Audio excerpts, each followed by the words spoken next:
بالله من الشيطان الرجيم بسم الله الرحمن الرحيم وقاتلوا في سبيل الله واعلموا أن الله سميع عليم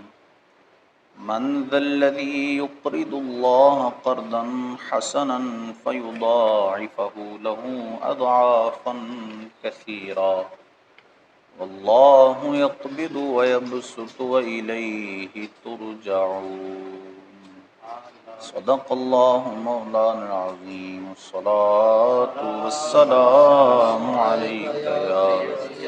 سيدي يا رسول الله وعلى آلك وأصحابك يا سيدي يا حبيب الله الصلاة والسلام عليك يا سيدي يا نبي الله وعلى آلك وأصحابك يا سيدي يا نور الله وقاتلوا في سبيل اللہ، اور لڑو اللہ کی راہ میں، وَاعْلَمُوا أَنَّ اللَّهَ سَمِيعٌ عَلِيمٌ، اور جان لو کہ اللہ سنتا جانتا ہے۔ اس سے پچھلی آیت میں موت کے حوالے سے ذکر کیا گیا تھا کہ بندہ موت سے اگر بھاگ بھی جائے تو بچ نہیں سکتا۔ تو اب مجاہدین کو حکم ارشاد فرمایا جا رہا ہے کہ جب موت آنی ہی آنی ہے اور بندہ بچ نہیں سکتا تو پھر موت سے ڈر کر گھر بیٹھنے میں کوئی فائدہ نہیں، بلکہ تمہارے لیے یہی فائدہ مند ہے کہ اللہ کی راہ میں نکلو اور اس کی راہ میں جہاد کرو اور لڑو کافروں کے ساتھ۔ اور چونکہ موت تو بستر پر بھی آ جانی ہے اور میدان جنگ میں بھی آ جانی ہے، تو بستر پر مرنے سے اچھا ہے کہ موت تمہیں میدان جنگ میں اللہ کی راہ میں لڑتے ہوئے آ جائے، تو وہ تمہارے لیے زیادہ فائدہ مند ہے۔ من ذا الذی یقرض اللہ قرضا حسنا، ہے کوئی جو اللہ کو قرض حسن دے، فیضاعفہ لہ اضعافا کثیرا، تو اللہ اس کے لیے بہت گنا بڑھا دے۔ واللہ یقبض ویبسط، اور اللہ تنگی کرتا اور آسانی کرتا ہے۔ وإلیہ ترجعون، اور تمہیں اسی کی طرف لوٹ کر جانا ہے۔ یہاں پر قرض حسن کہا گیا کہ ہے کوئی جو اللہ عز و جل کو قرض حسن دے۔ قرض سے مراد یہاں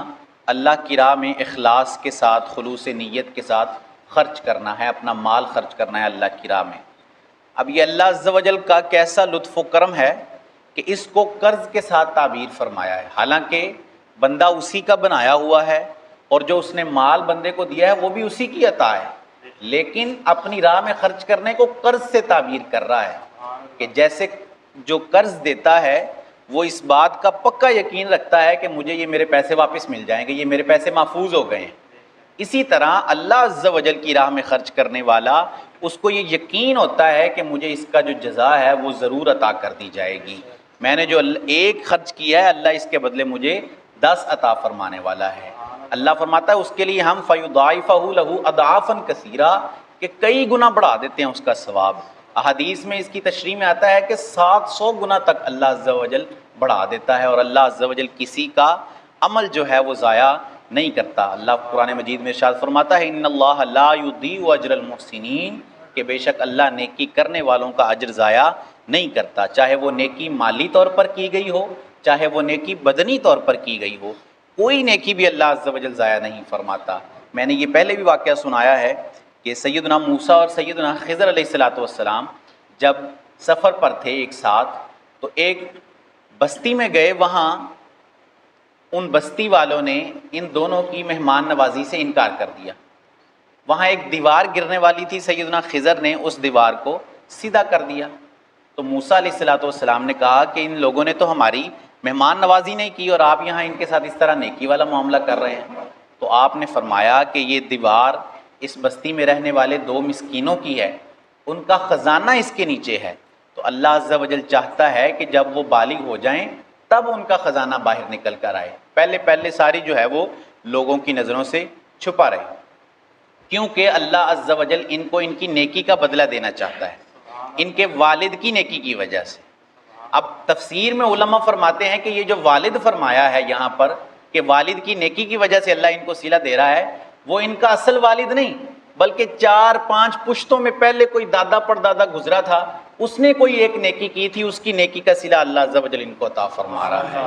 اللہ کسی کی نیکی ضائع نہیں کرتا، وہ کسی کا قرض اپنے اوپر نہیں رکھتا، کوئی اگر اس کی راہ میں 1 دیتا ہے تو اللہ اس کے بدلے اس کو 10 عطا فرماتا ہے، 10 کی بجائے 700 گنا تک بڑھا دیتا ہے، اور اگر وہ چاہے تو 700 گنا سے بڑھا کر بھی عطا فرما سکتا ہے، کیونکہ اس کی رحمت اور اس کے خزانے بھرے ہوئے ہیں۔ سیدنا ابو ہریرہ رضی اللہ تعالیٰ عنہ سے روایت ہے کہ سرکار اکرم صلی اللہ علیہ وسلم نے ارشاد فرمایا کہ اللہ عز و جل کے دست یعنی اس کی قدرت کے ہاتھ جو ہیں وہ بھرے ہوئے ہیں، وہ دن رات اپنے بندوں پر رحمتیں اور کرم نوازیاں فرماتا ہے، لیکن اس دن رات کو عطا فرمانے کو اللہ عز و جل کی رحمت میں ہلکی سی بھی کمی نہیں آتی ہے، ہلکی سی بھی کمی اس کی رحمت میں نہیں آتی۔ اسی طرح ایک اور روایت میں آتا ہے، اللہ عز و جل حدیث قدسی میں ارشاد فرماتا ہے کہ اگر میں تم سب کو تمہاری ساری عطائیں کر دوں، یعنی جو تم مجھ سے سوال کرتے ہو میں وہ سارا کچھ عطا کر دوں، تو پھر بھی میری رحمت میں صرف اتنا ہی فرق آئے گا جتنا دریا کے اندر ایک سوئی پھینکی جائے اور اس سوئی کے گرنے سے پانی میں خلا واقع ہوتا ہے۔ اس سے بڑھ کر میری رحمت میں کوئی فرق نہیں آنے والا اگر میں سارے بندوں کی ساری دعائیں پوری کر دوں۔ اللہ عز و جل اپنے حبیب کے صدقے ہم پر اپنی نظر رحمت رکھے اور ہمیں اس کی راہ میں بڑھ چڑھ کر خرچ کرنے اور نیکیاں کرنے کی توفیق عطا فرمائے، آمین بجاہ خاتم النبیین صلی اللہ علیہ وسلم۔ اللہم صلی علی سیدنا و مولانا محمد معدن الجود والکرم وعلی آلہ واصحابہ وبارک وسلم۔ اللہم ربنا آتنا فی الدنیا حسنۃ وفی الآخرۃ حسنۃ وقنا عذاب النار۔